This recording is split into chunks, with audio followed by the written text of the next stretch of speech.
Haleluya, puji Tuhan, shalom dan selamat pagi. Selamat kita berjumpa kembali di dalam kasih Bapa kita Tuhan Yesus Kristus pada Senin pagi hari ini tanggal 1 November 2021. Berarti luar biasa cintanya Tuhan. Kemarin saya katakan masih di bulan Oktober, tapi hari ini sudah masuki bulan yang baru, 1 November 2021. Ini semua karena anugerah Tuhan. Biar hari demi hari kita melangkah tidak pernah sendiri, melangkah bersama dengan Tuhan, berjalan bersama dengan Tuhan, pada waktu tidur bersama Tuhan, pada waktu bangun bersama Tuhan Yesus. Apapun aktivitas kita, hari inilah minggu yang pertama di bulan November, persis hari pertama tanggal 1 November kita bekerja sehari Senin, persis tanggalnya sama 1 November 2021. Ini berarti kemurahan Tuhan luar biasa. Ini bukti nyata Tuhan cinta kita semua. Mari kita semangat yang tinggi. Kita mau ikut Yesus, karena di dalam Dia ada kemenangan. Saya Pastor Yakub Rahmat akan menyanyikan sebuah pujian. Dalam nama Yesus ada kemenangan. Tuhan Yesus memberkati kita semua. Haleluya. Dalam nama Yesus, di dalam nama Yesus, ada kemenangan. Haleluya.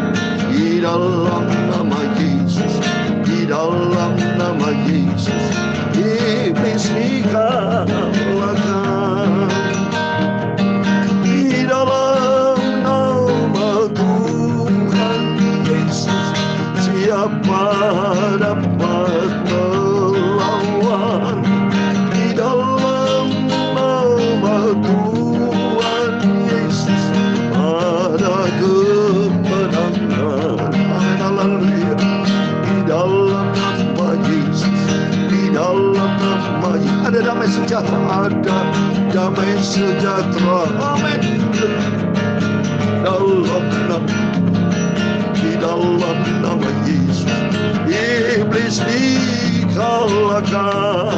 Amin. Di dalam nama Tuhan Yesus, siapa dapat melawan? Haleluya. Di dalam nama Tuhan Yesus ada kemenangan, ada sukacita. Di dalam nama Yesus, di dalam nama Yesus, oh ada sukacita. Amin. Haleluya. Di dalam nama Yesus, di dalam nama Yesus, iblis dikalahkan. Amin. Haleluya. Di dalam nama Tuhan Yesus, siapa dapat melawan? Haleluya. Di dalam nama Tuhan Yesus ada sukacita, ada damai sejahtera. Dalam nama Yesus, di dalam nama Yesus, oh ada damai sejahtera. Dalam nama Yesus, di dalam nama Yesus ada damai sejahtera. Amin. Haleluya. Di dalam nama Tuhan Yesus, siapa dapat melawan? Haleluya. Dalam nama Tuhan Yesus ada damai sejahtera, ada keselamatan. Dalam nama Yesus, oh dalam nama Yesus ada keselamatan. Amin. Haleluya. Di dalam nama Yesus, di dalam nama Yesus, oh iblis dikalahkan, ditalukan dalam nama Yesus. Dalam nama Tuhan Yesus, siapa dapat melawan? Haleluya. Di dalam nama Tuhan Yesus ada keselamatan. Amin. Haleluya. Di dalam nama Yesus, di dalam nama Yesus, oh ada kemenangan. Amin. Haleluya. Di dalam nama Yesus, di dalam nama Yesus, iblis dikalahkan. Amin. Haleluya. Di dalam nama Tuhan Yesus,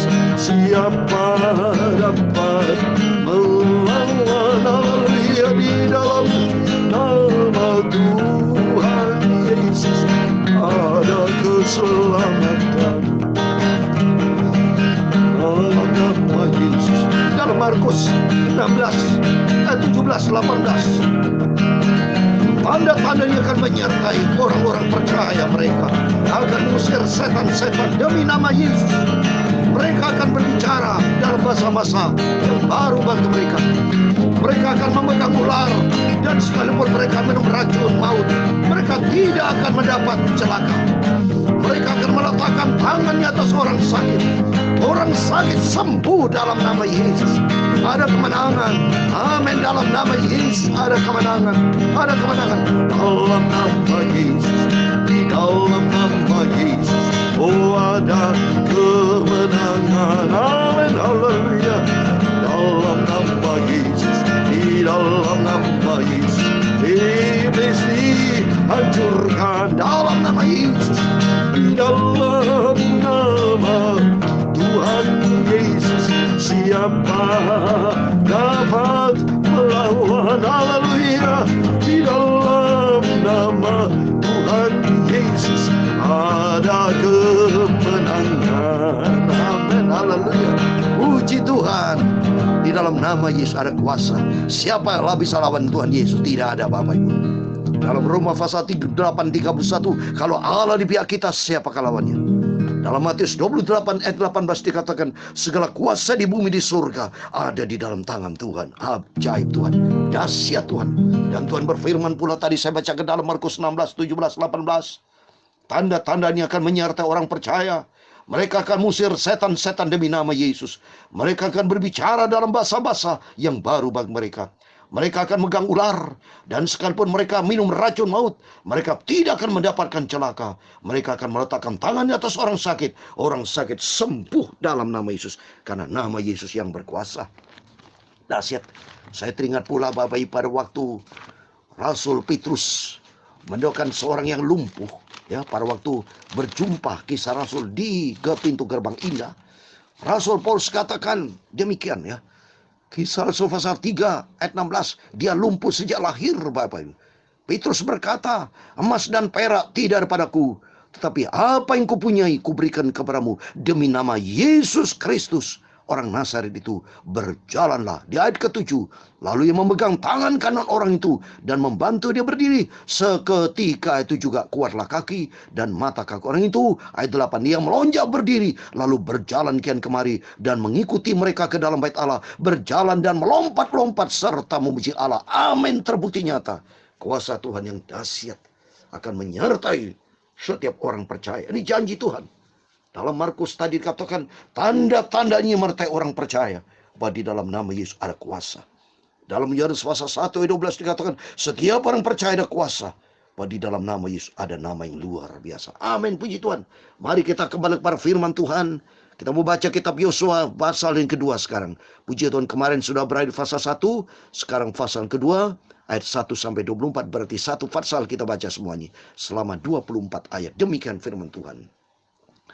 Yosua bin Nun dengan diam-diam melepas dari Sitim 2 orang pengintai, katanya, pergilah, amat-amatilah negeri itu dan kota Yeriko. Maka pergilah mereka dan sampai mereka ke rumah seorang perempuan sundal yang bernama Rahab, lalu tidur di situ. Kemudian diberitahukan kepada Raja Yeriko demikian, tadi malam ada orang datang kemari dari orang Israel untuk menyelidiki negeri ini. Maka Raja Yeriko menyuruh orang kepada Rahab, mengatakan, bawalah keluar orang-orang yang datang kepadamu itu, yang telah masuk ke dalam rumahmu, sebab mereka datang untuk menyelidiki seluruh negeri ini. Tetapi perempuan itu telah membawa dan menyembunyikan kedua orang itu. Berkatalah ia, memang orang-orang itu telah datang kepadaku, tetapi aku tidak tahu daripada mereka. Dan ketika pintu gerbang hendak ditutup menjelang malam, maka keluarlah orang-orang itu. Aku tidak tahu kemana orang-orang itu pergi. Segeralah kejar mereka, tentulah kamu dapat menyusul mereka. Tetapi perempuan itu telah menyuruh keduanya naik ke suatu rumah dan menyembunyikan mereka di bawah timbunan batang rami yang ditebarkan di atas soto itu. Maka pergilah orang-orang itu mengejar mereka ke atas sungai Yordan, ke tempat penyeberangan, dan ditutup pintu gerbang segera sesudah pengejar-pengejar itu keluar. Tetapi sebelum kedua orang itu tidur, naiklah perempuan itu mendapatkan mereka di atas soto dan berkata kepada orang di situ, aku tahu bahwa Tuhan telah memberikan negeri ini kepada kamu, dan bahwa kengerian terhadap kamu telah menghinggapi kami, dan segala penduduk negeri ini gemetar menghadapi kamu. Sebab kami mendengar bahwa Tuhan telah mengeringkan air laut Teberau di depan kamu ketika kamu berjalan keluar Mesir, dan apa yang kamu lakukan kepada kedua raja orang Amori yang di seberang sungai Yordan itu, yakni kepada Sihon dan Og, yang telah kamu tumpas. Ketika kami mendengar itu, tawarlah hati kami dan jatuhlah semangat setiap orang menghadapi kamu, sebab Tuhan Allahmu ialah Allah di langit di atas dan bumi di bawah. Maka sekarang bersumpahlah kiranya demi Tuhan, bahwa karena aku telah berlaku ramah terhadap kamu, kamu juga berlaku ramah terhadap kamu, keluargaku, dan berikanlah kepadaku suatu tanda yang dapat dipercaya, bahwa kamu akan membiarkan hidup ayah dan ibuku, saudara-saudaraku yang laki-laki dan yang perempuan, dan semua orang mereka, dan bahwa kamu akan menyelamatkan nyawa kami dari maut. Lalu jawab kedua orang itu kepadanya, nyawa kamilah jaminan bagi kamu, asal jangan kau kabarkan perkara ini. Apabila Tuhan nanti memberikan negeri kepada kami, maka kami akan menunjukkan terima kasih dan setia kami kepadamu. Kemudian perempuan itu menurunkan mereka dengan tali melalui jendela, sebab rumahnya itu letaknya pada tembok kota. Jadi pada tembok itulah ia diam. Berkatalah ia kepadanya, pergilah ke pegunungan, supaya pengejar-pengejar itu jangan menemui kamu, dan bersembunyilah di sana 3 hari lamanya, sampai pengejar-pengejar itu pulang, kemudian bolehlah kamu melanjutkan perjalananmu. Kedua orang itu berkata kepadanya, kami akan bebas dari sumpah kami kepadamu yang telah kau suruh kami ikrarkan. Sesungguhnya apabila kami masuk ke negeri ini, haruslah tali dari benang kirmis ini kau ikatkan pada jendela tempat engkau menurunkan kami dan ayahmu serta ibumu, saudara-saudaramu serta seluruh kaum keluargamu kau kumpulkan di rumahmu. Setiap orang keluar nanti dari pintu rumahmu harus sendiri menanggung akibatnya. Kalau darahnya tertumpah dan kami tidak bersalah, tetapi siapapun juga ada di dalam rumahmu, jika ada orang yang mencitrainya, kamilah yang menanggung akibat pertumpahan darahnya. Tetapi jika engkau mengabarkan perkara kami ini, maka bebaslah kami dari sumpah kepadamu itu yang telah kau suruh kami ikrarkan. Perempuan itu pun berkata, seperti yang telah kamu katakan demikian akan terjadi. Sesudah itu dilepaskannya orang-orang itu pergi. Maka berangkatlah mereka. Kemudian perempuan itu mengikatkan tali kirmis itu pada jendela. Mereka pun pergilah dan tiba di pegunungan. Mereka tinggal di sana 3 hari lamanya, sampai pengejar-pengejar itu pulang. Pengejar-pengejar itu telah mencari di mana-mana sepanjang jalan tanpa menemukan mereka. Maka pulanglah kedua orang itu. Mereka turun dari pegunungan, lalu menyeberang dan sampai kepada Yosua bin Nun. Kemudian mereka ceritakan segala pengalaman mereka. Ayat 24 terakhir. Kata mereka kepada Yosua, Tuhan telah menyerahkan seluruh negeri ini ke dalam tangan kita. Bahkan seluruh penduduk negeri gemetar menghadapi kita. Amin, puji Tuhan. Demikian firman Tuhan sudah kita baca dan dengar. Kitab Yosua adalah kitab yang penting dalam sejarah bangsa Israel. Setelah dipimpin Musa keluar dari Mesir, masuk dalam tanah perjanjian Kanaan, dilanjutkan dengan Yosua. Yosua itu artinya Tuhan yang menyelamatkan. Yosua sudah saya katakan kemarin, ada 24 pasal seperti saya terangkan kemarin. Ada 658 ayat. 6 itu angka manusia, 5 angka kasih Tuhan, dan 8 angka keselamatan. Berarti Tuhan juga sama. Kehidupan daging kita 6 angka manusia. Yaitu kita diselamatkan oleh karena 5. Itu kasih karunia Tuhan. Sama dengan ceritanya. Kalau kita lihat di sini, puji Tuhan. Kalau kita makin hari kita baca firman Tuhan dalam nama Tuhan Yesus. Setiap Bapak, Ibu, Saudaramu semua yang setia baca firman Tuhan. Yang merenungkan firman Tuhan siang dan malam. Dan yang paling penting, mari Bapak, Ibu, jadikan diri kita mau setia kepada Tuhan. Mau taat kepada firman Tuhan, menjadi pelaku firman. Kekristenan bukan teori, Bapak, Ibu. Kekristenan bukan sekedar keluar masuk gereja. Kekristenan bukan hanya mengucap syukur, itu perlu mengucap syukur. Tapi kekristenan adalah secara utuh. Integrated, secara komprehensif, secara menyeluruh. Saudara boleh mengucap syukur, tapi kalau saudara senantiasa berbuat dosa mengucap syukur, berbuat dosa ditolong Tuhan mengucap syukur, nggak benar tuh saudara. Sama. Jadi artinya firman Allah secara totalitas kita harus lakukan. Saya sudah katakan kan, firman Tuhan ada 66 kitab. Ada 1189 pasal. Ada 31.173 ayat. Wah, pusing ini Bapak Pendeta. Kok ayatnya banyak banget ini? Tidak usah pusing. Makanya pentingnya baca firman Allah, Bapak Ibu. Baca Alkitab. Bukan hanya pendengar saja. Tapi mari kita kalau ada kesempatan baca firman Tuhan. Ternyata dari kitab Kejadian sampai Wahyu 66 kitab itu. Semua intinya hanya tertulis kata Tuhan. Dalam Markus 12 ayat 30 sampai 31. Tuhan sudah memberikan suatu kesimpulan dari sekian ayat yang begitu banyak, ya. Tuhan sudah memberikan suatu garis besar. Ayat 30 sampai 31, demikian firman Tuhan. Kasihlah Tuhan Allahmu dengan segenap hatimu dan dengan sebab jiwamu dan dengan segenap akal budimu, dengan segenap kekuatanmu. Ayat 31. Dan hukum yang kedua ialah kasihlah sama manusia seperti dirimu sendiri. Tidak ada hukum yang lain yang lebih utama daripada kedua hukum ini. Amin. Jadi jelas, makanya pentingnya kita baca firman Tuhan. Makanya selalu saya katakan, renungkan, baca firman Tuhan siang dan malam. Renungkan, koreksi diri kita. Apakah hidup kita kalau sudah baca firman Tuhan sudah cocok atau belum? Atau banyak Bapak Ibu coreng-corengnya, menyimpang, atau negatifnya banyak sehingga banyak garis merahnya, angka merahnya. Tapi melalui firman Tuhan, mari kita belajar seperti Yosua. Yosua itu artinya Tuhan yang menyelamatkan. Jadi Tuhan yang menyelamatkan kita semua. Kalau kita lihat sini, Rahab adalah orang kafir. Rahab ini perempuan, kalau kita baca ya di ayat yang ketiga, maka kata Yeriko menyuruh orang kepada Rahab. Rahab ini perempuan yang sebetulnya orang berdosa. Ya, orang kafir, tidak mengenal Tuhan.